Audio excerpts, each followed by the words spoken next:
I don't know. I've been watching Ben. I don't hate him. I don't hate him. I'm just very invested in him. So you're just like waiting for the stock to go up. This is exactly what I said about Carson. Like it's like he was really good for like 4 years, and then he just had one bad year. We're like, let's just trade him. Let's just get him out of here. Well, whatever. I mean, Carson also was right. like touche. Not able to.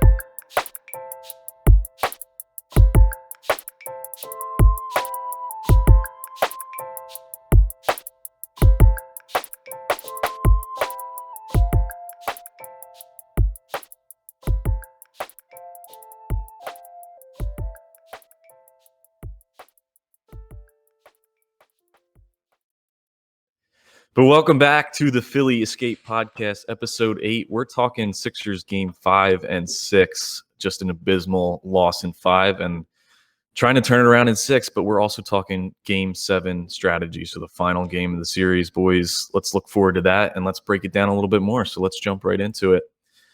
Sixers home loss, right? So as a first intro, okay, I have my fun intros going. We're not talking sour or burnt mouths this week, so don't worry about that. I always jump the slides. I'm going to go back. You want to re-intro? I know. Re-up. Nah, we'll go right into it.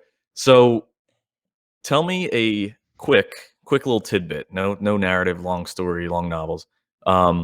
Sports comeback or a sports letdown story. You guys got any fun ones? If you don't have one, just jump to the next guy. Sports comeback or letdown story. Personal or a professional one that you might have lived through. Me and you, when we were playing backyard football. Oh, okay. I was going to say. And we needed to score one more touchdown. Yep, that's a good one. We got the kickoff right to us. We had bouncy balls in hand. We had a move in hand. It was 2v2, and when the two people on defense were coming at us, we each both ripped a bouncy ball right at their chest, and they weren't expecting it. They got hurt. They fell down, and we just ran for a touchdown, won the game. It's a move we executed that they didn't see coming. So, we caught them by surprise. Bouncy balls in hand, took them out at the stomach. Say about bouncy balls, D? I think it was house rules, and house rules, dude. They didn't give a crap about any kind of rules. So a little bouncy ball barrage was needed. I think it was safe to pull that move. Yeah. I'm sure I have like a ton from hockey, like comeback ones. I just can't think. Oh yeah, because I'm such a good Belmore hockey player. So many that you just can't even pick well, I mean, I so many good ones, so many comebacks. 10 years, so it's like I'm sure it happened. I just can't remember anything. Oh my god, roller hockey. To clarify to the audience, it's not roller hockey, deck hockey. But anyway, same story. I do have one of recent though. That's like a letdown. We were up 3-0 in hockey, with 5 minutes left in the third period. They scored 3 goals, tied the game up, and then won in overtime. Wow. 5 so minutes left. Literally a Flyers 2012. I was like mad about that for like a week. Yeah. For a solid week, and then I got over it. I drank a Truly, and I felt a little I was legitimately like visibly angry about it. Oh my god. So here's my comeback story. It's a Jackson story. So me and Jackson going to baseball camp, right?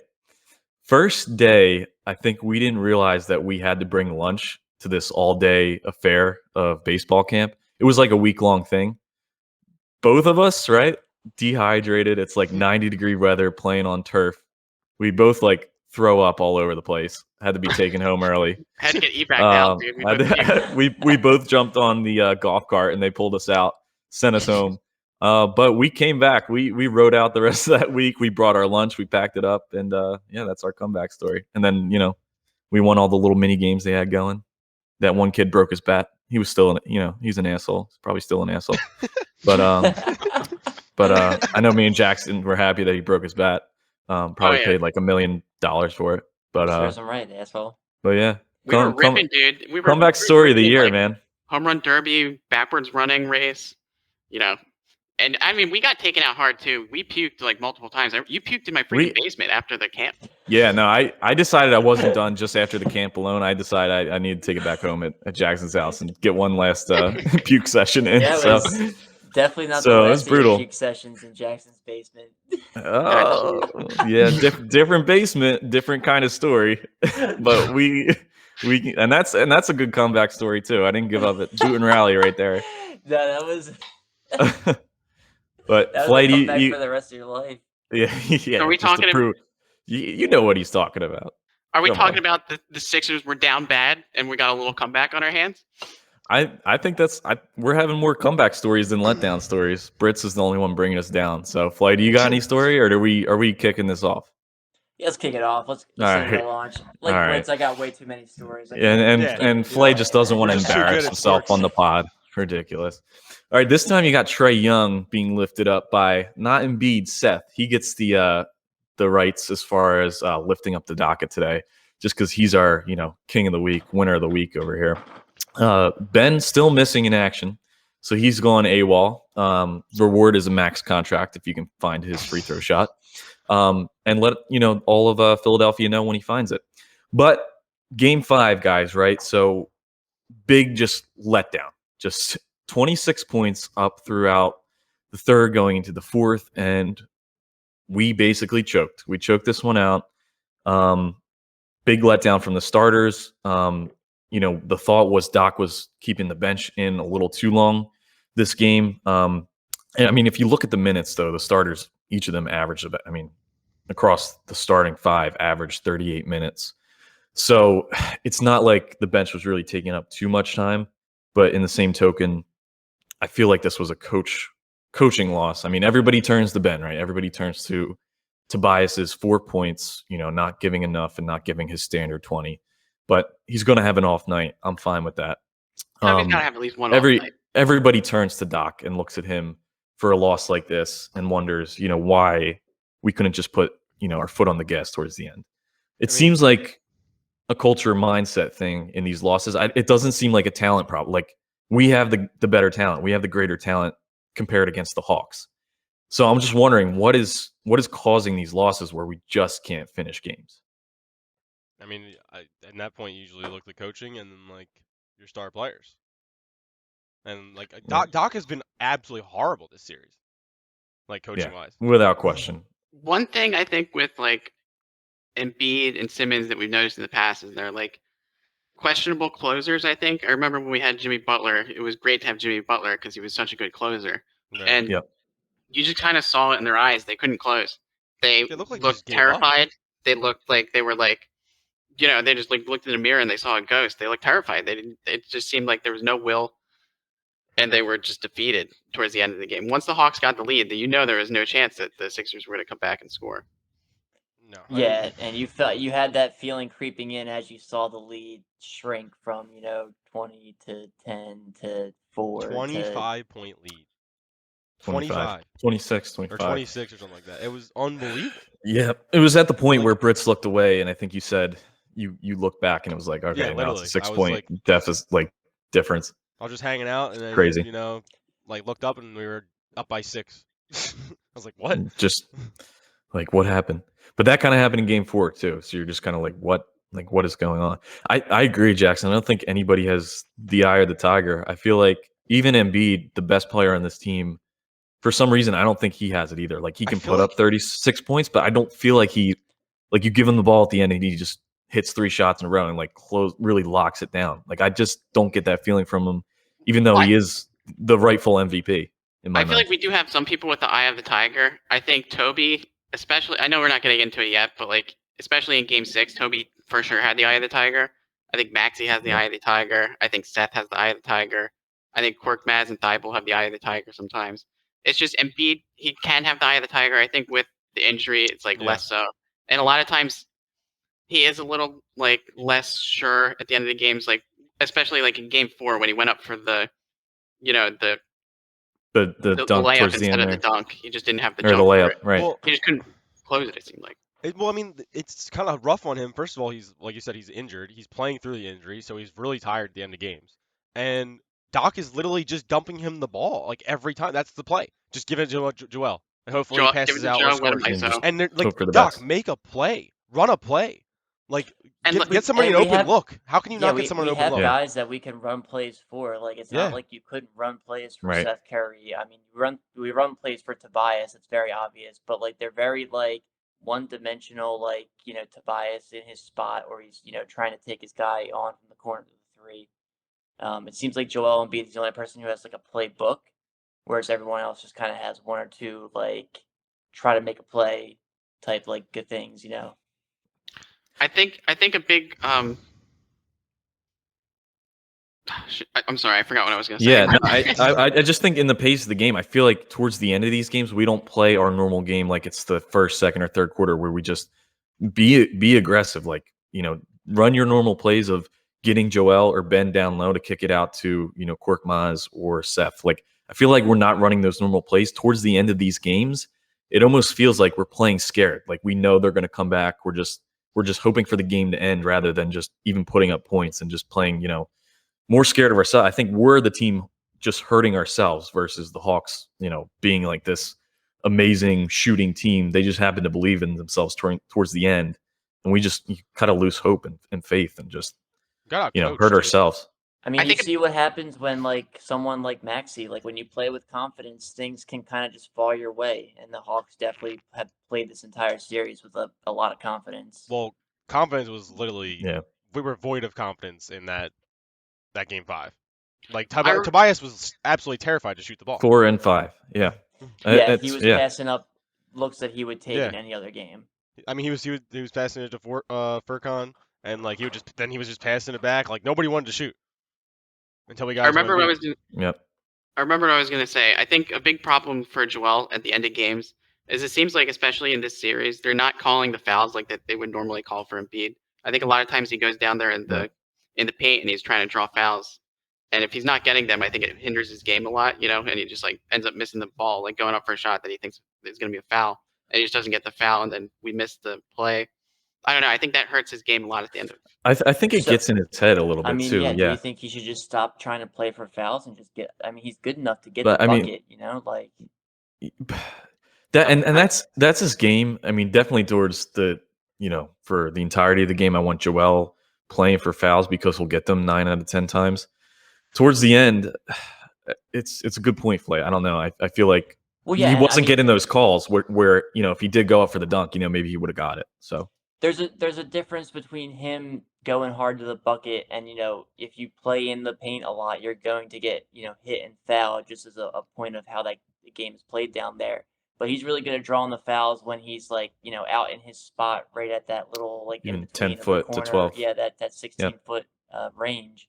Where he does like his over under with the arms and stuff. Yeah, like that's where he actually draws the fouls. If you play in the paint, JoJo specialty. That's just a natural point of the game is fouls are going to happen. Yeah, and defense didn't look great towards the end either. Like Lou Williams going off in 23 minutes, having 15 points and a plus minus of 31. Like how does that happen? Like Lou giving Williams him that space. He got some of that lemon pepper wing sauce in his halftime drink or something because he went off like towards the end there. I just don't know where that came from. So I feel like we took the foot off the gas and then we just weren't playing our regular game. I think we were playing scared for some reason, just feeling like we wanted to hold on to something that it was like slipping towards the end there and we just couldn't hold on, at least in game 5. Hawkaben, I call it Hawkaben now for this series. Started early, started in the second quarter. He went 4 for 14 with the free throws. I know the media is already saying it. I have to bring it up, of course. Ben, it was horrible. You just gotta. I mean, I don't even know what to say. There's no criticism because we just know what it is at this point, right? Nah, the past two games, Ben has been bad. It's been astronomically bad. It's not even like. Again, the phrasing in the statement is, we just want him to be at his regular season 60%, 50% even would be great from Ben. I think, can we all agree that if Ben were to hit 50 to 60%, that there's at least one more game that we get out of the series that we lost? Yeah, easily. Yeah. 100%. Yep. I mean, the worst. I think I saw the worst free throw percentage in NBA playoff history up until now was like 52%. Isn't he shooting like 32%? He's shooting in the 30. No, he's the 30 second range. worst. He's the second worst of all time. Of all time. Second worst of all time. The one behind. There's one person behind him. It's like 27. He's like 32. Okay. Yeah. It's gotten to the point where the guy was a center. The hack of Ben's actually working, and it's just sad because it's affecting Doc's game that he's calling at the end because he has to take out Ben at those key points. Put in a guy like Maxey, which you like to see Maxey step up and get those free throws in Ben's spot. But it's The city's we, calling to we trade him. shouldn't be forced to have to change our strategy of pulling our max player starter out of the game. No. Like we shouldn't get to that point. That's a problem. He's an all-star, and that's like part of the definition of an all-star is you need to show up at key moments, and the fact that we can't have him on That the he court can't at key even moments be in those moments. He's a clear all-star on defense, but again, at the position of a point guard. When Dre Young's dropping 39 points on us, he's not doing great. Yeah, but I mean, when Ben comes out having 8 points, he still gets a plus minus a plus 7. The defense is there. We have to see the exact breakdown of who was guarding him for what on that because it's not just a one-man assignment. But still, and we got to give credit where it's due. We know where his faults are. Yeah. We know where his strengths are. So and give credit on that. And Ice Trey, though he may have the worst nickname in history, is just absolutely filthy at threes. Yeah. Yeah, he's cold, man. Or hot, I should say. He was shooting from the logo last night, bro. Yeah. Yeah, last night was one of those nights where he was just like, all right, I'll shoot it from anywhere. I don't care. It's going in. And talk about all-star play. I mean, you got guys, Seth Curry carrying this team along JoJo. 1-3 short of AI's record. 3-3 short of the NBA playoff record of 10 by Dame. Which is a good name to bring up on this podcast. But Seth, bring him to town. I like the better Curry. Like this trade, Daryl Morey trade. Where's Josh Richardson right now? Seth Curry will never play this good again. Moves made that just. That's a hot ass take, Bridge. Yeah, what do you have no faith on him for? Oh man, 36 points in a playoff game. Yeah, he's had 30 points like 3 times now. But I'm not going to expect him to score 36 Wait, points. never? Did he? Clearly shown that he is like a 20-plus point player. No, I know, but I'm saying he'll never. I don't think he'll ever play 36 points good again in a playoff series. I think that's crazy that you would say that. I think we're honestly. You're undervaluing him. I am not undervaluing him. I love Seth Curry. He's a fucking beast. He's the number 1 3-point shooter in the league. I did not see I did not see this coming. I'm not gonna lie. That's a hot take, dude. That's not a hot take. He's never done it before. What are you talking about? Boys, wait. If elaborate. He 30 points, over 20 points most games, and then 36 points, obviously he can do it again. Brits, elaborate on what you mean by can't. Okay, listen. Do this performance again. I think this game came even though we lost, it lined up for him to take a ton of shots because he was the only person that was willing to take shots, and he'll never have that kind of like Tobias has 4 points, he can't score. Furkan can't score that night. Ben's not scoring. And it's just only 2 people that can score, so it lined up for him perfectly to he's an amazing player. I've been telling you guys all series. I love Seth Curry. He's my favorite player right now, on this team. He's just lighting it up. But I don't think he'll have 36 points again. I think he might be proving that he can be a second or third option on the team, and his role on the team might grow. Yeah. And in that spot, he could shine and perform to this level again. Offensively, he's already taking proven this that as he's I'm second saying or third. he's not good or something. I'm not. How does that sound like that? That kind of how it comes off. You guys you're acting like 36 points is crazy. It's crazy Brits to score that so crazy. He's never done it before. You're dousing ever. him with haters. To it a lot. You're dousing him with haters. Okay. I'm just being realistic. You guys don't like to be because you like Ben still. Coming in with that haterade. No, but Brits, I think there's been games where he's had 30 points, and maybe it's like Tobias has had it like an 18. I'm just saying it's a career high for a reason. Okay. I don't think. What's the reason that you're trying to say then? Is it? He's saying that's the bar, and that's the ceiling of Seth Curry. Yeah, because he's at the highest point of his career so far. He could still grow. Sure, I guess, but he's if he has another 36-point game, then whatever. I guess I'm wrong, but it's fucking. I don't think he will. You think he can't grow any further? Well, Brits, yes, I mean the implication, Brits, is not that he won't score another 36, but you think that he's not good enough to kind of play at a consistent level where he's getting stuff like this. He is playing at a consistent level. He is, and he's playing at a high consistent level where he's scoring 24, 36 points a night. I think he's not scoring 36 points a night. What are you saying? That's not happening. Okay, Brits, but he had 2 other 30-point games in this or close to that. What do you want out of Seth Curry? What he's doing now, he's doing great. What do you mean? I don't want anything more. Okay, so then why the hell did you It's just say such a anything in the backhanded first compliment. place? Yeah, it's just such a slap in the face. Okay. You guys are you guys have no idea what I'm trying to say, and you just painting this in a whole different place. Brits interviewing Seth Curry as he's coming out of the game. Oh, so how do you feel knowing that was your best game ever played? Wow, you got 36 points.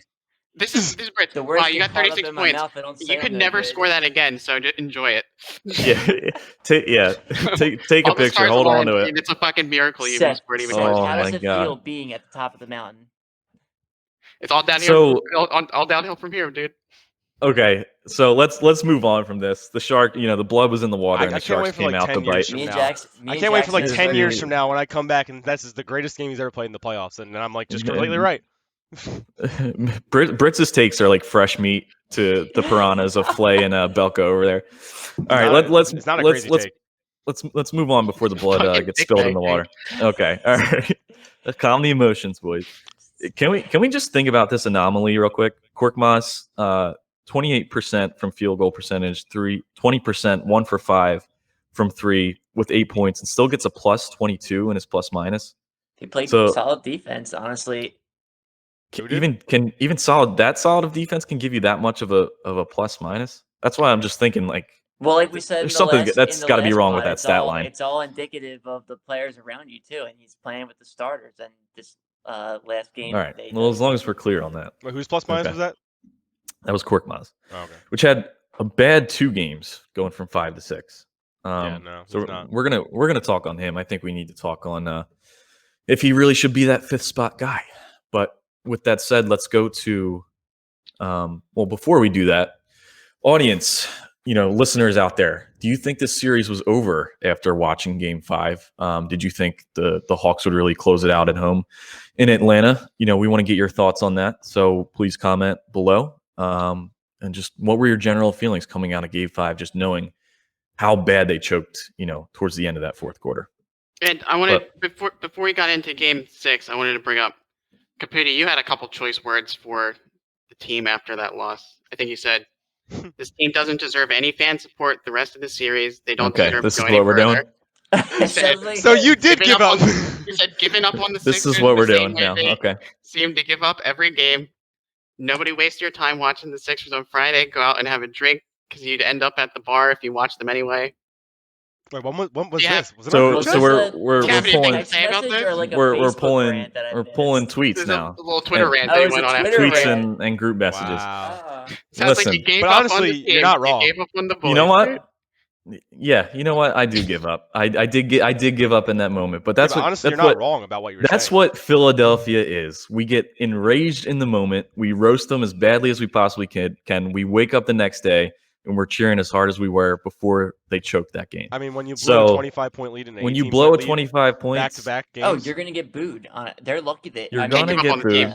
Can't give up on the team. You gave up on the All team. right. I didn't give up. That deserves a week in pod jail. Oh yeah, and that you're putting me in pod I jail? would That's say, pod yeah, jail. giving I'll take up away on- your pod giving rights, up on my the- friend. Giving up on the team is not trusting the process whatsoever. Yeah, So come on, that's definitely TTP. pod jail, dude. That's But, pod jail worthy. It seems but- like you really did give up. Like you He truly said, gave up. he said wasn't giving even up on like- the Sixers the Yeah, same it way they wasn't give even, up like, on every game. hyperbole. Like he was actually just like defeated. So listen, right? I agree with everything you said, but I didn't give yes, up on him. yes or no? Did the Sixers give up in Game 5? Yeah, I don't they know. did. The I think they Sixers- tried. I think they Yes, could do it. yes or no? Sixers Yes or no? looked defeated. Yes or no? Yes, they gave up. I wouldn't say they Yes, gave they up, gave up. but they were overwhelmed and they were just defeated. I don't think Okay. they gave up. The They moment just was too couldn't- big for 'em. Yeah, it was too big for them, dude. They just couldn't step up to it. So Sounds like you gave up. a moment think at home giving- against the I Hawks think- is too big for them. This is a problem. Yeah, This is a big wasn't- problem. Yeah, it's something scary to think about if we do get ahead and move on to the next series because we got a lot bigger problems right. ahead. You know. Either way, my point is, just like the Sixers gave up in my mind that night, I gave up on the Sixers that night. Did I wake up the next 2 days, come back, absorb it, take it in, and watch the game, prepare my notes, come to this podcast with you fine for 3 sports journalists and talk sports with you? Yes, I did. So I'm back. I'm with them. Okay. You can all calm down. Stop pulling the tweets. All right. I'm here. I'm here to ride with them. All right. I'm glad to hear you're I'm back. back with You them. still have a week in pod jail. That's all I'm saying. Yeah, dude. I mean, If you thought those tweets and that was bad, watch me after an Eagles loss. You get to even ride, this yeah. year. You're gonna spend a lot of time in jail. You're gonna see the rage. I'm gonna be in jail as much as I want to be. You I you don't get to care. ride in the side. I don't care. Bandwagon. I was I'm just eating my living out french my Philly emotions right now. No. Either way, all right. Actually, let me pose a question on that. Now that Jackson brought these tweets up, if Ben misses his foul shots, instead of cheering every time he makes one, are the Sixers fans in Philly going to boo him at Wells Fargo? I don't know. Either way, it's messed up. Like if you're cheering for somebody to make a free throw, like you should It's cheer, but almost like degrading to an NBA, yeah. like outside of just like a standard clap. It is, right? But I mean Almost. that just shows how much we support Ben just for doing the bare smallest minimum. thing in an NBA game. It was seriously a crazy act of like fan harmony to like have everyone get into Like that. it's great. You love to see it, This but feels like faults all over again. Yeah. but it's not good. All right. Well, we're moving on. I have so much to say about Ben, but I have to wait until after the series. Yeah, wait till we get the off-season pod a couple weeks from now. Even in the launcher land, we might talk a little bit about the future today too. So we'll see. Okay. That seems jinxy and uncalled for. It does. That's why I don't want to say it. Oh my God. Well, you know what? We have to talk about it because it's Philly sports and that's what's going on. Either way, we can all agree. Foulgate. Like this was ridiculous. I mean, that was insane. Somebody look up the foul shot, free throw differences. Ridiculous. A Philadelphia starter didn't shoot a free throw until the fourth quarter. Fourth quarter, yeah. like 6 minutes left or something. We only had three free throws in the first half. Yeah. John Collins puts Embiid in a headlock and scratches his eyes and doesn't get and the foul's on Embiid. Wait, puts him in the headlock and then we get fouled. I thought that dunk was also a foul on Collins, the one where he slammed it from I think it was a Trae Young, because he took his arm into Embiid's neck, and Embiid didn't make an unnatural move. Collins put his hand like this into Embiid. He just pulled his face off, dude. I thought Embiid was gonna get tossed. I the don't. End there. The T for dominance. I was scared. Yep. Dude, he backed him down a couple of times. Yeah. He tried to play it off with the hands up, but at the same time, you can't. JoJo's a better basketball player. He's an actor. That's he's a 7 foot tall. He's not. Yeah, he's pushing him all the way through. Doing this doesn't help you, JoJo. Sorry. I didn't think it was possible to go from literally not caring at all about a team like the Atlanta Hawks. I literally didn't care about them. All I knew was that they had Trae Young and they were a decent team this year and they're on a run. To knowing a lot about them. Didn't care about any of their players. And to just go to hating every single player on that lineup, I hate them so much now. All of them. You gotta love playoffs. I'm really torn between whose face I hate more, whether it's Gallinari or Bogdan. These are the things I'm thinking about. I just hate them all. Trae, he's super annoying. John Collins, Clint Capella, hate him so much. They all have a little annoying thing that just triggers me. I don't mind Collins though. I think you like Capella.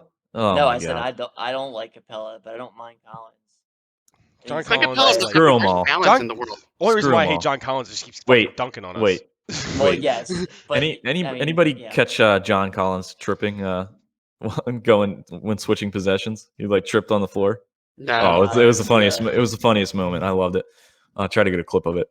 But story of Game 6, right? It was another close one. It wasn't it was a blowout, obviously, and not a lot of points scored either. Very close towards the end. And a guy like Maxey coming in and being that spark. We're always talking about a bench player being the spark to really change the game. And we needed a guy to win the game for us that was coming from the bench. It seems like that's kind of the thing that we've been doing in this series. But Maxey, like I said, takes Ben's minutes. A question that I want to pose for you guys, for Doc's strategy in this game, right? What do you think it really was, the 3 fouls that Ben had early in the game that really kept him out of the game? Or was Doc really having a lot of confidence in Maxey where he's like, okay, maybe we just need to ride with Maxey a little bit versus just pulling Ben out because of the fouls? Well, I have something to say on this. I think you've been trying to pose this, story that this series in this playoff run it has a lot of similarities to the Eagles playoff run. And I think this is the first game where you really start to see that take hold. If you ever want to make that comparison, I think this game was the game for it. Yeah. Embiid's hurt. Simmons is in foul trouble and he's playing terribly. He's just fouling everybody. You got fire in Maxey's eyes. You got fire in Seth Curry's eyes.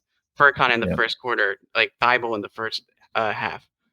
Toby the entire game. He was just sitting there calling out picks, going in, dominating. It was just everybody who's not supposed to be the figureheads of the team was just absolutely there to play, and they won the game for us. Yeah. It almost seems like also we played better being down for a majority of the game. Yeah, it was like Yeah. don't take a lead too much, we might blow it. Like yeah. We like don't break our hearts. We weren't able to get comfortable. We had to, be to on grind our for it. game. Yeah, we really had to play Yeah. play for it. I think there's something to be said about the mental factor, especially if you're a starter. When you go up 26, a lot of times, like usually you don't see the court very often after that. A lot of people say, I think the term I hear a lot now is like, they were taking their shoes off basically. Like they're ready to get iced up and call it a night. Yeah, it seemed like the starters game to lose and the bench games to win.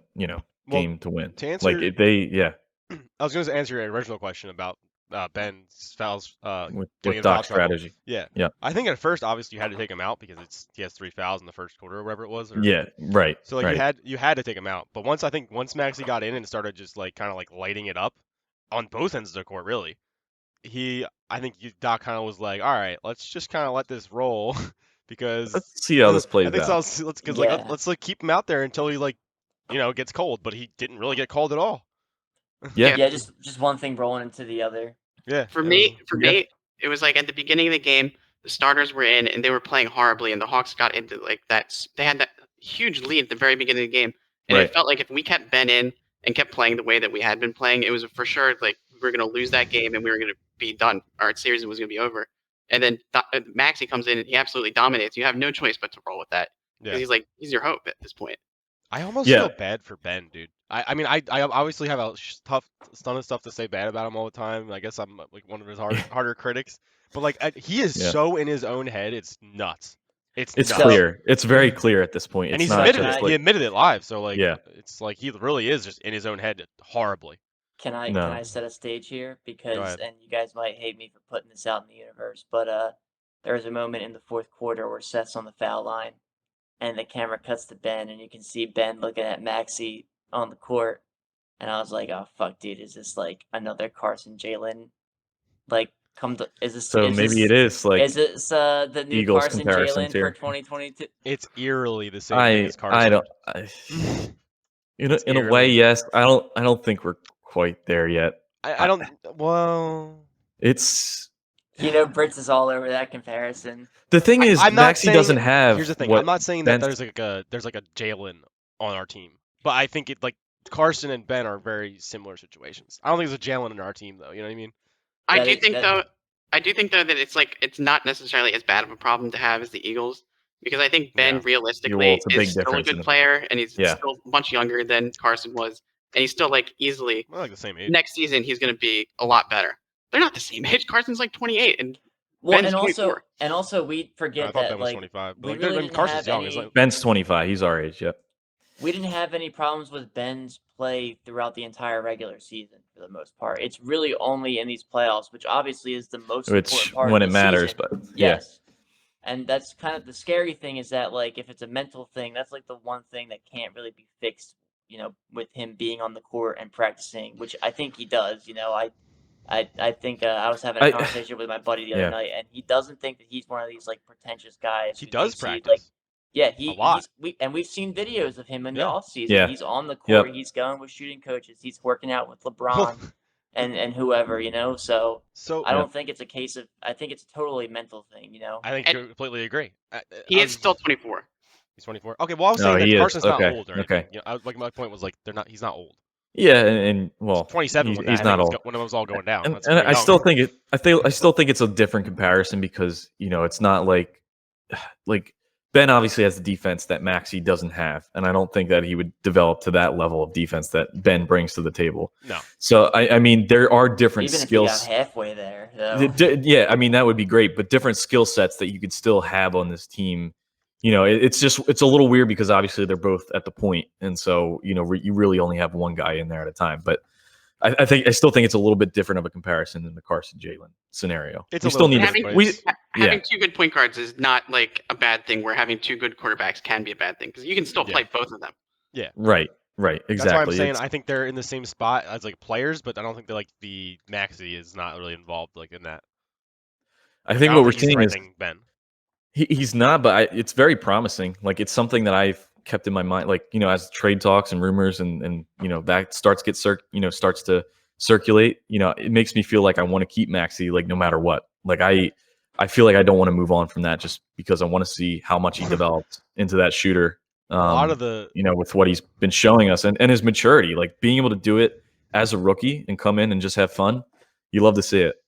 I mean, the fact that he's playing this good when we drafted him like 24 is absolutely unreal. It doesn't make sense that a rookie significantly exceeded our expectations. In the moment's not too big for him. Exactly. Where do you think he falls in a redraft? I always thought this question would be interesting. Top 3. I've heard 12, but maybe even. I would say definitely top 5. Yeah. Honestly. Yeah, I'd say probably top 5. And I mean, he's of that class though, right? You're saying? Yeah. Right. I was always curious I don't know too, like in he's class, in a situation with the Sixers where he's not being asked to do too much because we have our stars. But if he was in a scenario like LaMelo Ball where he's got some players around him, but like he needs to kind of carry the ball forward, like what kind of stat line does he put up if he's playing 28 to 30 minutes every night? Probably like 20 plus points a game with like at least 5 assists, right? You would have to think. You gotta think he's at least like 18, 20 points.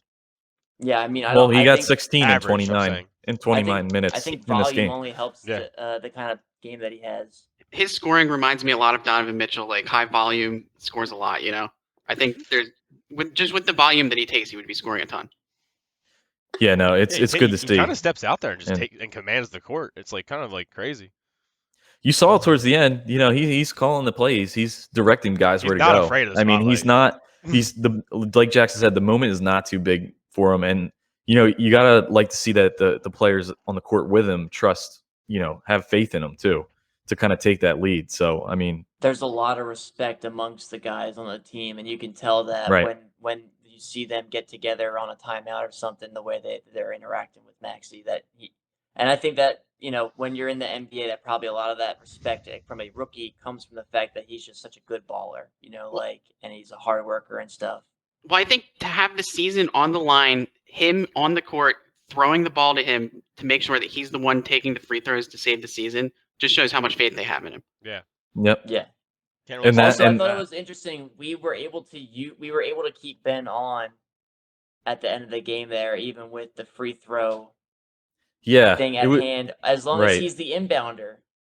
And it was kind of like a mix of in and out, but yeah, he was inbounding the ball as long so that as people wouldn't foul him. He can't be the one getting fouled. So what does it matter? That I'm not gonna lie, it got scary towards the end there. I mean, you had people just throwing the ball up. Yes, it was kind of like a wild goose chase for that ball. Ferk made a good. Had a crazy save there. He passed to Ferk, who then just cross. They're playing some football, arena football or something. Like soccer cross court kick. Yeah, but so just to entertain the narrative of Carson, Jalen, Ben, Maxey, like Jackson said, he got the free throws at the end, so he went 5 for 8, and he did his job as far as getting the points that you needed, just to not keep him at an arm's length, maybe like a finger's length of just trying to hold on to that win. But again, 16 points in the 29 minutes. You'd like to see him grow and develop and just hit more shots and just more importantly command the guys on the court. So. Love to see it from Maxey. So guys, obviously you can give, the game as far as the star of the game. You could kind of give that to Seth continuing to do what he does in this playoff series. Maybe not Brits. Maybe he wouldn't give him the star status, but I do. Talking about how Seth's my favorite player. But I do want to ask. The villain of this pod. I do want to ask. Because you guys make me the villain. Well, I can be, obviously, I'm clearly the villain in Jackson's eyes too with those tweets. But who do you guys think was the unsung hero of this game? Other than a Seth being kind of like the star that he's been lately. I got to give it to Maxey. A clear choice for Maxey. But do you guys have a case for anybody else? Yeah, I think you guys are severely underrating Toby. I think for me, Toby was probably the star of the game more so than Seth or Maxey. I think Seth and Maxey had outstanding games and for sure saved the season for us. So I think Toby was out there. Yeah. He was out there calling plays. He wanted the ball every single time. He wanted to take the shot, and he knew exactly what shot he wanted to take. Yeah. He iced the game, 4 consecutive free throws to win the game for us. I think he was absolutely – I don't know. I think this was his best game in the playoffs. I completely agree. And, I mean, maybe not his best game like stats-wise, but like it was – the last game before this, he was awful. Terrible. So he didn't shrink down and I'm just gonna give up. He answered the bell, came back with an insanely good game, commanded the court, did everything right. Like 24 points. Like I'm just very happy to see him like come back and like just play a great game. For me, I just felt like there was this fire in his eyes where he had 24 points, but if he had the opportunity, he could have easily scored 40. I just think it's more. It's. I agree. I just think it's more like it's impressive because he had such a bad game before this, and he just was like, I'm gonna go play well. You know, I'm gonna. That's not me. He said basically. Yeah, I think my thought was I was still calling Toby and Seth like stars of this game and just giving like the unsung hero portion to it. Yeah, I mean Maxi's obviously like because I agree, but no, that's fair. I like those takes. I mean, it's a situation where all three of them are really the heroes of the game. You know? Yeah, I don't think multiple heroes. Unsung in that sense. Yeah, he was a spark. He was smart. Yeah, if we're talking unsung, maybe like, Matisse Thybulle. He had like some really, really clutch like deflections and steals defensive and blocks, plays throughout that game. I think I will say Ben had a nice block on actually Trae Young. I was about to say yeah, if I that was beautiful. If I want to throw a hot take, unsung could still go to Ben because there was definitely a portion of that last hot take 2.5 minutes hottest take of the year where he had a couple of clutch plays, including that block on Trae. Yeah, I'll give him credit for those clutch plays. Those were nice. Like, I mean, that block against Trae, beautiful. You love to see it, but one play towards the end isn't going to give it, give him that status. I mean, me. there's really no one who is unsung. I feel like this team has a bunch of guys who either have really good nights or really bad nights. I think the situation with Ben Simmons is like me and you, Flay, we can acknowledge that he has good parts to his game and appreciate them. But everybody else, because we're paying the max contract, it's like they expect so much. If he doesn't get that, they're like, he sucks and I hate him.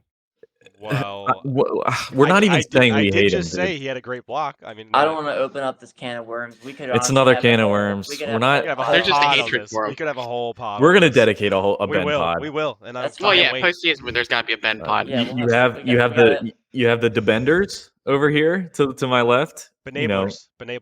Benablers. Okay, that's the term for it. Yeah. Like literally still got the bottle to his mouth. And you have the guys who are generally reasonable about life. I can't wait for the slides on this. Got to give constructive criticism. That's all it is. Just being realistic. You guys remind me of the people when Fultz had a shoulder injury, and you guys were like, "He's faking it. He's faking it." Oh my god. Yeah. Well, we're being realistic. So when Ben goes 33%, well, not even percentage, 2 from 6 in this game, and had 6 points, -7 plus minus, which you like to always use that. Stat line, Jackson. Ben had a bad game. I agree. All right. Then he can't be a hero, and then I just don't. I can think he had a bad game, and I can think he had a few nice plays. I just don't hate him as a person. I don't hate him. I don't hate him. Sometimes it feels like I don't hate him.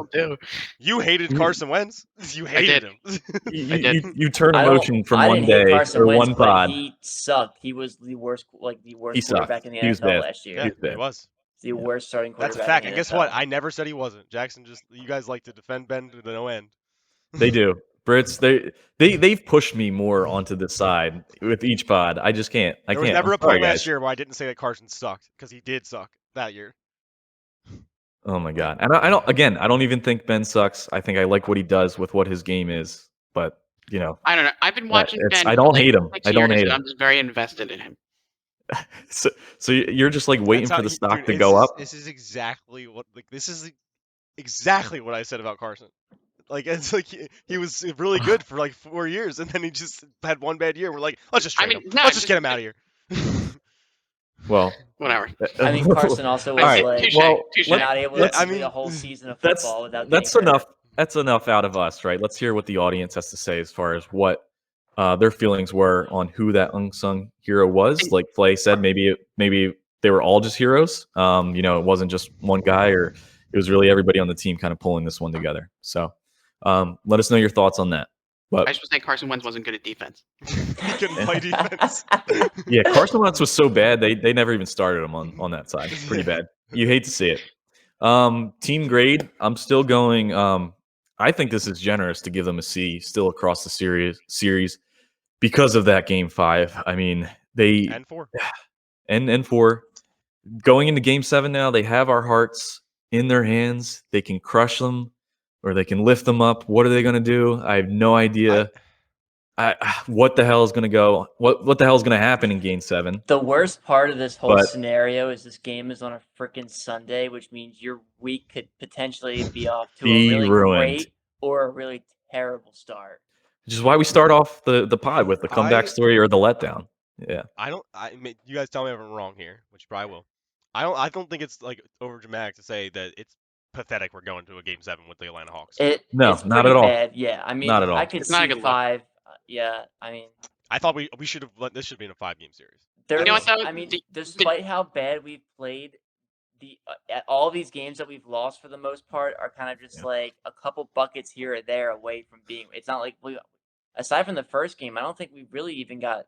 Even the first game, we didn't get like blown out at all. You know, like No, but we've lost it's 2 like games at home, which is disgusting. yes, and we've lost 2 games from it's big gross. leads. We've lost 2 games from big leads. Yeah, it's a bad series, man. Even though I think I do have hope we're gonna win the series. I think we will, but it's just still bad.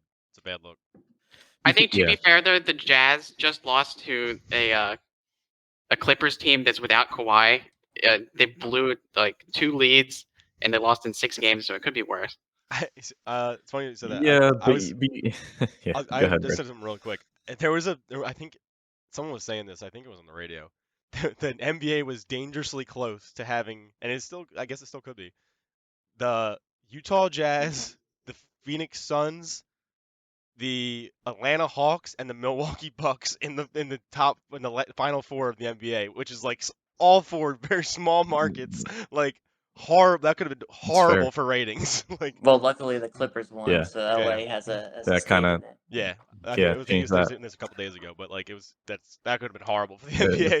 It's pretty funny. Honestly though, the Is way it that the horrible ref for the is it horrible for the NBA? Well, I mean, they're still great teams, but like like ratings wise. As far as targeting the local markets, at least.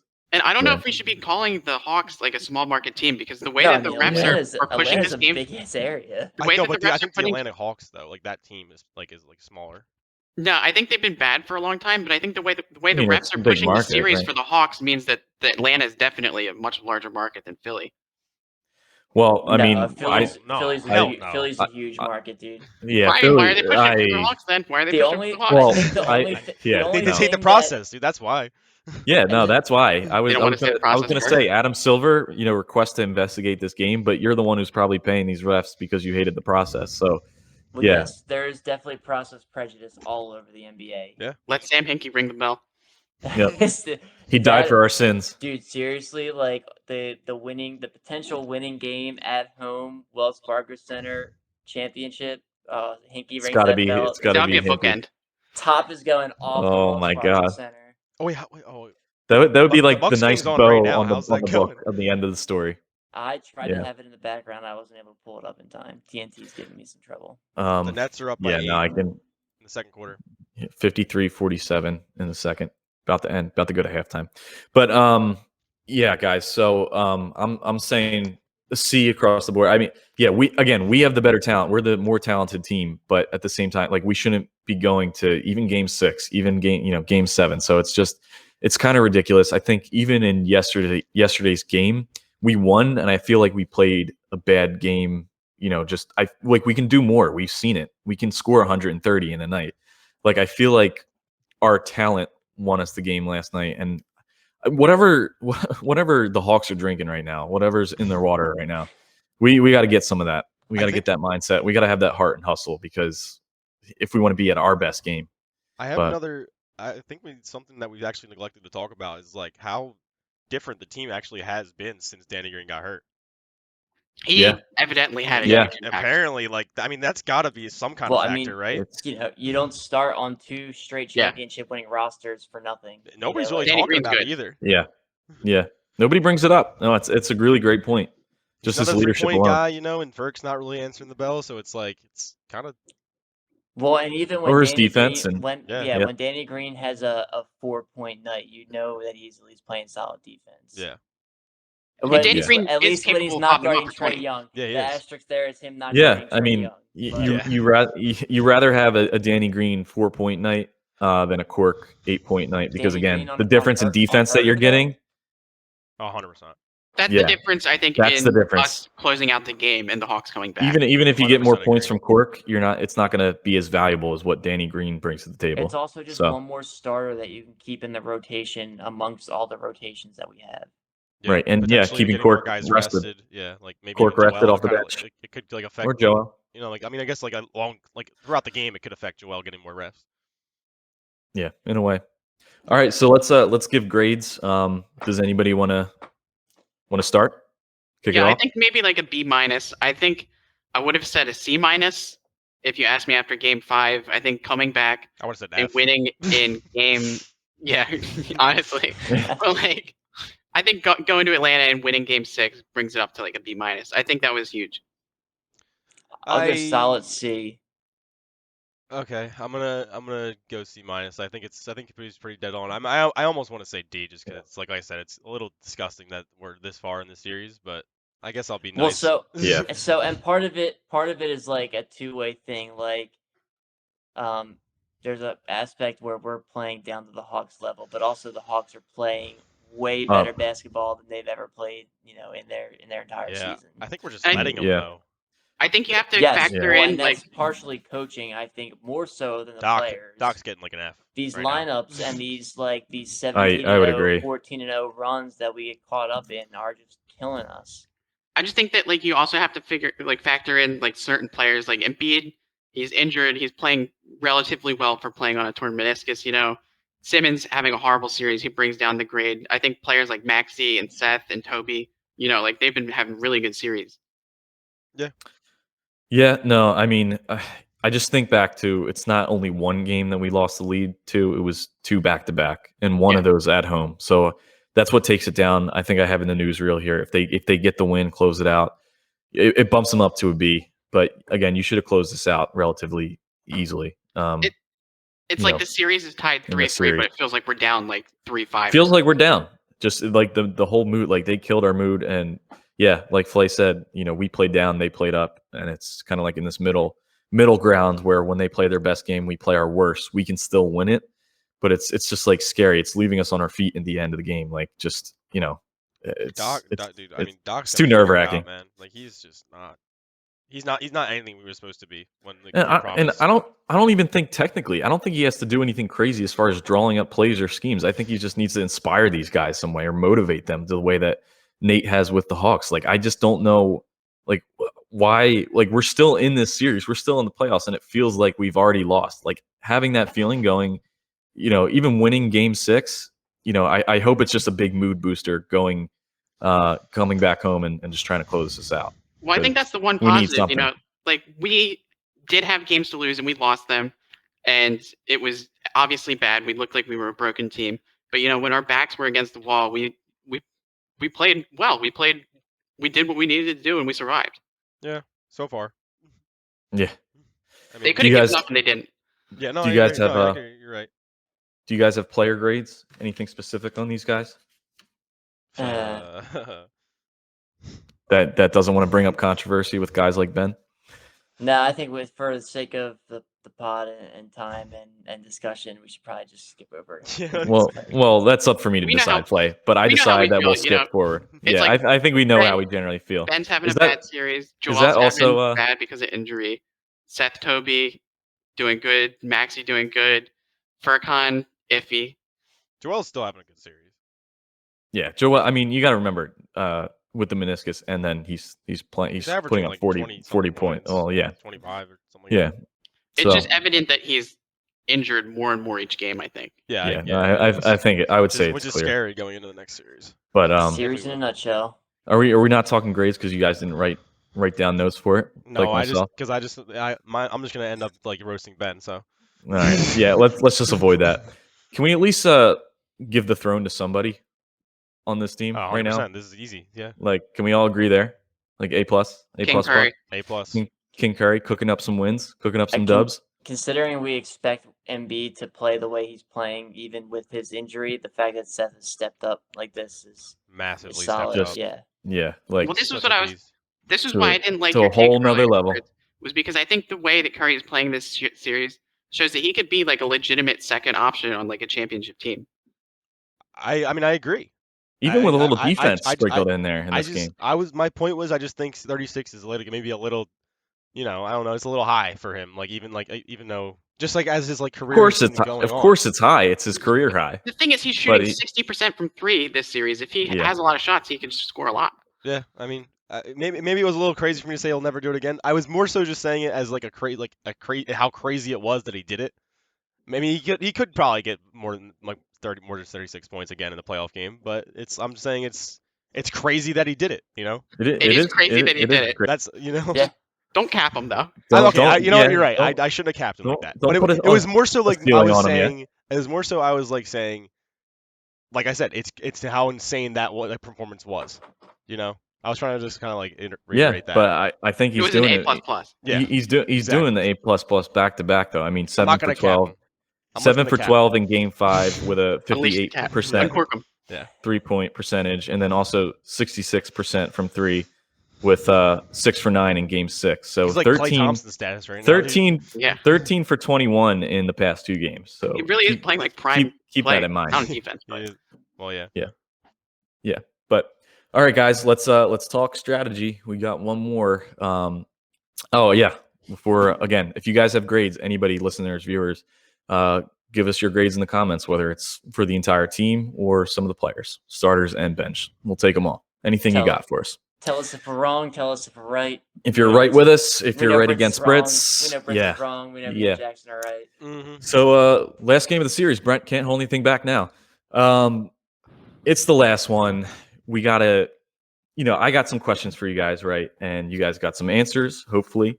We got to talk strategy, and then we got to talk predictions. So number one question for you guys: who do we start over Cork? Does he get the starting job going into this last game?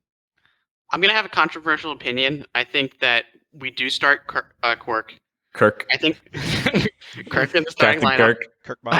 Captain Cork. I think that I don't know. I think it would be too ambitious to start Maxey over Simmons. I think that part of the reason Maxey was able to pop off this game was because the Hawks didn't plan for Maxey to be the one starting the game. I think if they sort of game plan for him, it'll be tougher for him to score that many points.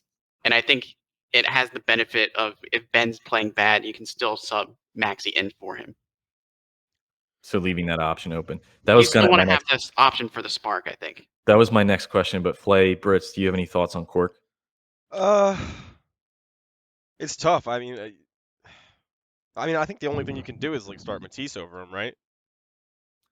Yeah, that was the only other option I was really thinking. I don't think we're going to go as far as to putting Maxey in and taking Ben out. I don't think you want to change up what you've been doing. Could you possibly I guess I don't know if it would work, but could you possibly put? I was going to say, could you possibly put Maxey out there with Ben? We did for a little bit last game. I think we've seen that you can definitely do that. I know you can do it, but I'm saying as a starting, at the start of the game. So with Maxey running the point and Ben being a forward? Yeah, I mean, but maybe that's what you have to think about. Yeah, I think that would leave Bogdanovich open on defense if he's playing, but we'll see. My first thought is, who the fuck is could be playing? out? You didn't get the joke, Play? All right. Well, that went right sucks over for my you. head, dude. Yeah. Well, maybe you should watch maybe you guys should watch The Waterboy. I don't know. Is that what that's Waterboy reference? I actually watched that the other day. A 30-year-old movie. Well, it's sad that you. Okay, original Adam Sandler, you're gonna really hate on that. I watched The Waterboy the other day. I'm not hating on it. I'm just not thinking about it when I'm doing my Sixers pod, dude. Yeah. It's strange. It's last game. Strange game. Chris just saw it. Oh, it's strange that you didn't remember it. Yeah, I mean. Wait, you said it's strange that I just saw it?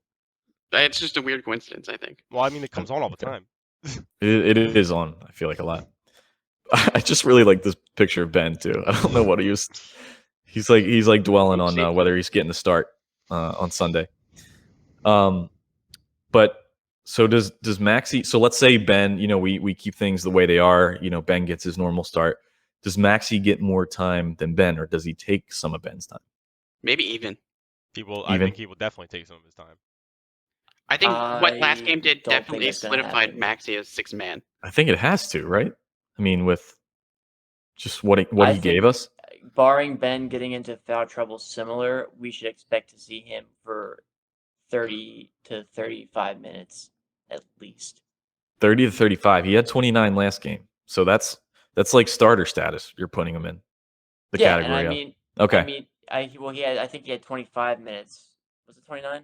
He had 29 in Game 6. Got it. Yeah. So Everyone else was most playing of the playoffs. like 38, 30. So yeah, but that's 6 extra minutes. That's half a quarter of basketball. So I mean, that could be a difference maker defensively or offensively. But I think that all aside, if Ben Simmons is able to play, and I think foul trouble was the reason that he wasn't able to play in the first part of this game, we should expect to see him play his normal amount of time. Yeah, even with George Hill only having Doc loves him, so having 3 points in last game, I really liked what we saw from him. I feel like, stats wise, he didn't do a lot, but were you guys getting the same feelings where it's like, all right, George Hill kind of made a difference in this game? George there was Hill a couple played good times minutes. where he had to actually get matched up with Capella early in the game, and he stole the ball from him once, and just played pretty well against that. I think just the way he was moving with the offense, he kept the flow going. He didn't disturb anything. He allowed for us to play well, I think. Yeah. It's also he doesn't have to be the main ball handler now because Maxey has pretty much kind of assumed that role with the secondary squad. Yeah. Right. George Hill, I think he played a better game than we have seen this so far this postseason. I don't think he's earned Ben had 25 minutes more time, and Maxey had 29. Yeah. So Ben. No, I said Maxey. Oh, I thought you. Okay, I thought you switched it up. I said Maxey at 29. Yeah. Yep. But yeah, again, because of Ben foul trouble. So assuming there's no Ben foul trouble, who gets more time? Jackson says even. I think it's got to at least be even. If anything, Ben stays on, and you see Tyrese come in for Furkan quicker. Okay. I mean, with Furkan not having the best games I'd the like past to see couple. that. So what do we? All right, scheming wise, are we changing anything? Are we going to scheme more defensively compared to offensively? Do we get back to square one and just score relentlessly, or do we go? I think we can all agree, or at least assume that the bench isn't getting as many minutes as probably they've gotten, probably this entire series. Well, I think looking back throughout the the history of the series so far, we haven't played bad on offense. Pretty much every single game we've been leading on offense, except for two, and that's including Game 6. We were leading for the majority of the game, then we just had an absolutely brutal breakdown on defense, and they came back.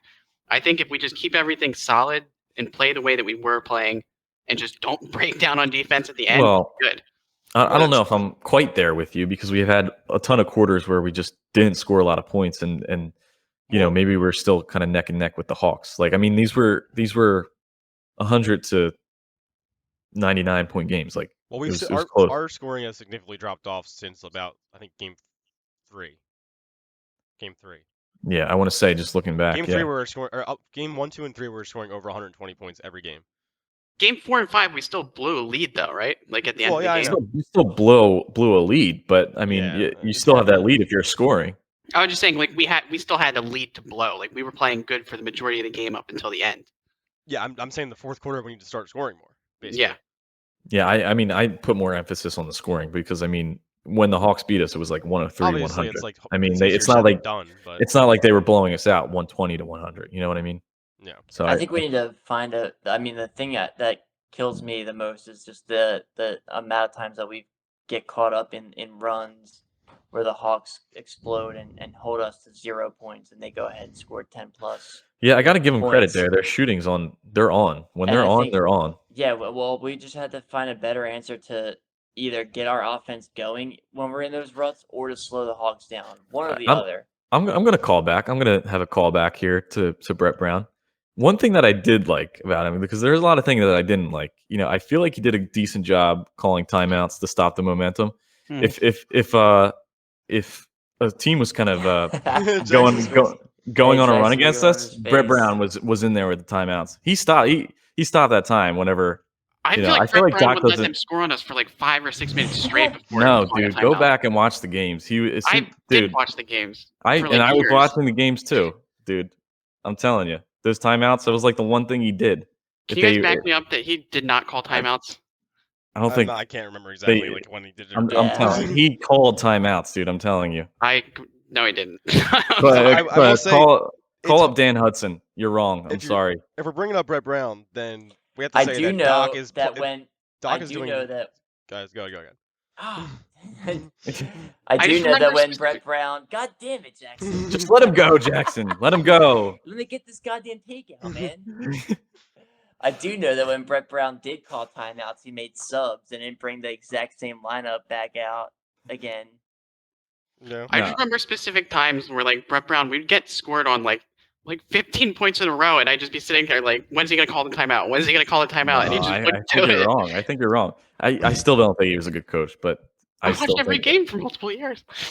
Oh my God, easy. If we're bringing up Brett Brown, the one thing we have to say is that Doc is like doing the exact same thing that Brett Brown did in the playoffs. He's not calling good plays in the crunch time. Like we're just passing the ball around the perimeter. That's where the comparison. Nobody wants to shoot. We're not getting open looks. We've had a couple of instances where we've played Brett Brown basketball, which is just passing around the perimeter and just hoping that someone can take someone 1v1. Yeah. I do think though we've that seen it. the majority of our offense doesn't look like Brett Brown offense. I was gonna say I think for this game, sometimes yeah, that's like that. I would agree with that. Which is the problem that like once it starts looking bad, it starts looking like Brett Brown offense. Yeah, and we don't really have a way to kind players. of pull ourselves out of the hole. You know? I think that what we need to do for this game, I think we definitely need to steer clear of all bench units. I think we need to play Maxey more minutes, and I think we need to shift the ball to Seth and to Toby more often because Embiid can't carry the load like we are usually expecting him to. So I think we need to sort of game plan around Toby and Seth more this game. I like that. Yeah, I can have faith in Toby. I feel like if you guys remember back to the game they played against the Lakers where it came down to the wire, he got that last shot. I feel like he can take on those big moments. I feel like so I have trust in him and Seth. I normally do. It just like obviously, yeah. Well, that's what last game I liked what I saw from Toby. He wanted the moment. Yeah. It was just weird, like to see him in like how he was in Game 5. He just looked like not even like either a way himself. Like either way, I just want us to have a lead that gives us confidence to close this out. I don't want it being close at the end because I feel like as far as teams between these two teams on who wins in the last 2 minutes of the game, it always feels like the Hawks, even though we won Game 6. It always feels like they have just like that spark or confidence. I think that after Game 3, I read that little piece from that Atlanta Hawks beat writer where it said that they all believed, and then the Sixers came in and they whacked them. I think that we gave them their belief back. They put their belief shirts back on. I want us to go out there, Game 7, leave everything on the court, and kill their fucking hopes again. Yeah. Punch them in the mouth. Yeah. Take all those belief shirts and burn them. Give them a right hook. All right, guys, real quick. Let's just go around the room. So predictions, who you got on winning, who's the star, and anything else you want to predict? I guess I'll go first. Last time I said that Ben was going to get a triple-double, and he was absolutely horrible. Look how that turned out. Not great. I think Toby has a big game. I think Toby has a big game. Obviously, we're gonna win. I really believe we're gonna win. We've been predicting wins a lot too. Yeah, so but we're in Philly. We have to redeem ourselves in front of the home crowd. I think there's no way we lose 3 games to the damn Hawks in our own stadium. I think we're gonna win, and Toby's gonna have a big game. And I think we're gonna win by like 10. I think it's actually going to be a low-scoring game. I think we're going to see another sub-120 game from both the teams. Sixers going to take this one, obviously, like Sixers in 7. You know, hop off the pod if you're not even in on that wagon. Exactly. All right, relax. I didn't even get my take yet. Go ahead. I think we're going to see another big Seth and a Toby performance. I think Maxey's going to give us a nice spark off the bench. I think Joel is going to have a great game. I think we're going to see him be a little bit more of his usual self, where it's just almost a joke that he's even out on the court with any of these other players. I would love to say that Ben is going to show up and give us something to look forward to, but at this point, I'm a little more just kind of hopeful on that. And I think the bench comes in and does another solid performance like they had to this game. Dwight Howard comes in, gives you the rebounds, and just kind of holds the fort down for Joel to get the rest. I hope he doesn't have to be in there, but yeah. Yeah, I mean, honestly, it's fine. You wouldn't need Dwight Howard if you played Ben at the 5 as a backup, but also you pay him way too much for him to be a backup. Sixers and 7. Let's Hell go. yeah. Obviously, I'm going Sixers and 7. I really want to say I want to predict 37 points for Seth Curry, but Put him right over the line. I'm not going to do it. I'm not Oh, going to do it. I agree with you, Brits. I think that Toby's going to have a big game. I think, honestly, Toby's going to have maybe the biggest game of his playoff career. I think he's going to score close to 40 points. 40? Like just like game one? Bold I'm You calling think a he's 40 gonna have a I'm calling fire, a 40 dude? bomb from Toby. 40 bomb. 40 Oh, bomb. 40 man. And bomber. Not You only a heard it 40 here bomb from first from the Toby, pod, people. a triple-double with at least 15 points from Ben Simmons. Oh, With 15. Okay. The last time we called a triple double, it didn't Me and end so Brits well. made So the let's same just noise in two I'm doing it totally again. different ways. yeah. Woo! Ben was like, ooh. I was like, ooh. All right. And by the way, Flay, I had the Sixers too. Otherwise, I wouldn't write up the slide up as Sixers and 7. So let's be clear: Sixers win. They've done this before, where I think the game's going to be close, for the main duration of the game. But towards the end, I think they're just going to absolutely just go all out and win by 20. I got the Sixers 130, Hawks 111. Just random numbers I'm throwing out there, but it's a blowout win towards the end. I'm gonna say who's gonna be the star of this game. It's going to be, as far as stars go, I feel like it has to be Seth, Embiid, or Toby. I think Toby does it at home. I think I don't know why. I just have a feeling. I feel like it's the same way we closed out the Wizards series in Game 5. Toby kind of went off with points. I think he steps it up for the win. And that's really all I got on the Sixers. Can we all give a score prediction so that if one of us gets it right, it would be hype? I'm going Sixers 112, Hawks 108.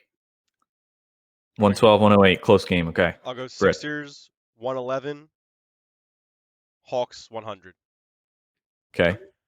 I'll go Sixers 106, Hawks 98. Okay. The low scoring games from everybody with me. Okay.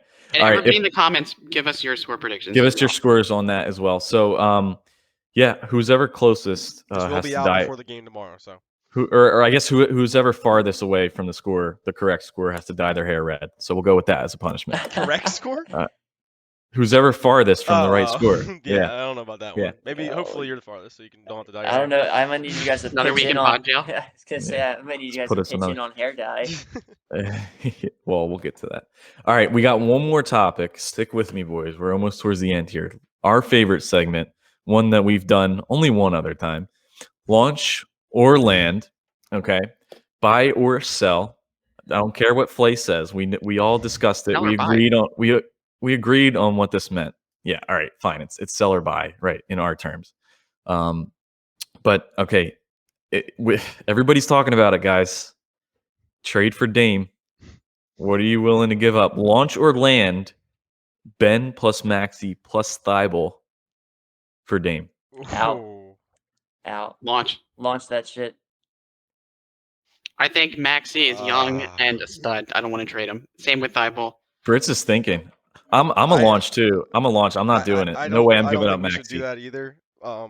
No way I'm giving up Maxey. That's I really would the give one up thing. picks.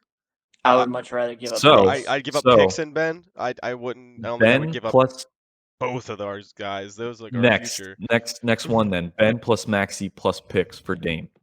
Also, Caputi, just kind of like fuck you for even bringing this question into existence. Gotta yet, bring it dude. up. Just jinx Everybody's you as talking hell. about it. Yeah, Yeah, no, not gotta the bring it up. time, dude. No, Yeah, it's- Especially absolutely because the time. we gotta know how the season ends to even like. Yeah, No, right, no, this is no. What if Ben all goes season off for the rest of This the is all season? season Yeah. content. Guys, if you could read the future and know how everything ends, that would take away our jobs as sports analysts to try to predict these things. So Yeah, I come agree. on. We should, no problem We- talking about this. Yeah. Personally, I'm So not we- ready to give up on Ben. I think Ben has had a bad postseason. I think Ben's ceiling is still astronomical, and I don't want to give him up yet. So his ceiling's the moon right now for Jackson. You're trying to really launch him. Yeah, He's taking that long position. I think 3 or 4 years from now, Ben could be better than what Dame is now. If he works like an absolute madman. Oh, I'm not That's saying bold, I'm not saying now it's an that's easy hot. road. There's a lot of hot takes today, boys. All right.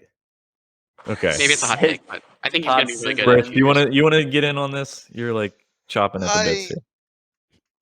I don't. it's before Game 7, so I don't want to say anything crazy. But like, Come on, go crazy, I've man. I've given up a little bit on Ben. I pretty much I don't think he's ever gonna be the player we thought he was. See, I was getting yelled at for giving up, but now look. He's not I gonna think be that. people. He's not gonna be a scorer. He's not gonna be a shooter. All right. I think that people had thought Embiid had like sort of plateaued in his career before this season, and then in the offseason he exponentially leveled up his game. But you don't think that Ben could do that but the at thing any about point? the thing about that is again, Joel puts in the work. So does Ben. Ben puts in the work too, but he doesn't. He's too afraid to actually use what he works on in the games. And you got to think what matters. Embiid changed were like very fixable, like things you can improve upon type things, where it was really just like, cutting down on the bad diet and just things like that, where his game was like there. He just didn't need to be tired out towards the end of the fourth quarter, like things that he could change. And I feel like Ben isn't. I know, Jackson, you tried to convince me last time that Ben is taking these steps. I just don't see him taking the steps and taking the shots is really the thing. Like you saw the shot charts. He's 2 feet away, and I don't even feel like he's being aggressive enough to take the shot. He just dishes it right out to the point every single time. Like I just don't. My personal opinion I'm losing is the that, faith. Currently, right now, you're looking at a small sample size of like a real huge slump that he's on. If you look at his whole career, like he shoots decently from the floor, like within like close to the basket. I think you just need him to shoot more. You need him to be more aggressive, and you need him to improve a little bit on shooting. And if all those things happen, where he's aggressive and he's taking his like a lot more shots per game, and he's improved a little bit, I think he could be like a really good player with like minimal changes. The problem with that is though, because he is great, like he has been good like throughout his career, but he's been good throughout his career in the regular season. Once it comes down to like third and fourth quarter, he is just gone. I just Every think that year. could be. He's young, dude. He's still 24, dude. Well, so you want him to progress offensively, right? This is what you're saying, like from year to year. I just think listen, I know Brandon Ingram doesn't give what Ben gives in defense, but he's progressed at least with his shooting and his what he brings offensively. Like I mean, they came in the league at the same time, first and second pick. So why haven't we seen that progression from Ben offensively? I don't know. I just feel like same I have window, seen him same try sample out new size, things right? and like talk about like addressing the issues. I think he has shown progression. He has shown the will to like somewhat work on it. Obviously, it's ridiculous that he's taken like so few threes, but at least he is attempting threes this year, which is something he hadn't done in the past. I just think that's evidence that he is working on it. And obviously, he's not he's moving at a fucking snail's pace. But yeah, that's the problem. Ceiling, his ceiling is just his ceiling is just so high that it's crazy to give up on him. How can you expect the next LeBron to move at a snail's pace to just take really just baby steps in the game? Well, it's non-existent progress in the playoffs. Why would you trade him at this point when his value is his lowest? That's insane. I'm not even. Well, I wouldn't give up a guy like Maxey and Thibault packaged with Ben for Dame, but I don't know. So I wouldn't even make the trade to begin with because of the things that are going with Ben. But I just think that taking Maxey and Thibault off of our bench and also having Simmons off of our roster just depletes our team with adding Ben to that or Dame to that. We just wouldn't be good enough. Okay, so let me ask this question then. What at a minimum, right, do we need to do in playoffs not to make any team changes? Is it, do we have to win the title? Do we have to get to the finals? Do we just have to get to the Eastern Conference Finals? What do we have to do at a minimum not to, For absolutely no roster changes to be considered, we'd have well, obviously there's going to be some, right? But well, yes, you know what I mean, like completely major changes. We'd probably have to either lose in the Eastern Conference Finals in like a Game 7 scenario or get to the finals. I was going to say we have to put on a good showing in the Eastern Conference Finals. Eastern Conference. But if it is like a 5-game series and lose 4-1, I think you have to kind of like seriously look at things. Daryl Morey said that this year was championship or bust. Yeah, which makes me think he's really considering trading Ben. I mean, he tried to for Harden, which I would have been for. Harden is next level. So is Dame. I think Harden's better though. So after Jackson goes off After Jackson goes off this rant of why we shouldn't trade Ben, he immediately says, "Oh, I would have took Harden." Yep. Harden's like the best player in the league. Yeah, he's one Oh, of them. man. All right. Well, that's all I got. Unless you guys got any scenarios you want to launch to the pod before we close up shop. But I think we calling this a night. Eagles are better than Hawks. We're gonna win. Sixers in 7. Eagles are the better And, bird. That is a fact. Sixers. Yep. So in 7. as we always do, guys, thank you for putting in the work. Jackson says, we need to be more dedicated. We need to put more work out there. So we're going to always come to you guys with more content. Completely disregard my joke about retirement last time. We will never end this pod. We're only getting started. So come on out. Like I said, trying to keep you guys engaged. So give us all your comments on your predictions for this series and what you got in the playoffs. And we're really going to close it out there. Just remember, me and Jackson are the comeback kids when it comes to baseball camp. Just watch out for the bouncy balls. And just if you're playing us in backyard football nowadays, just watch out. We got those bouncy balls in hand. Couple tricks up our on deck. So, all right, guys, we launched and landed episode 8. We'll see you guys next week. Woo! Like, comment, subscribe. See you. Bye. Hit that bell.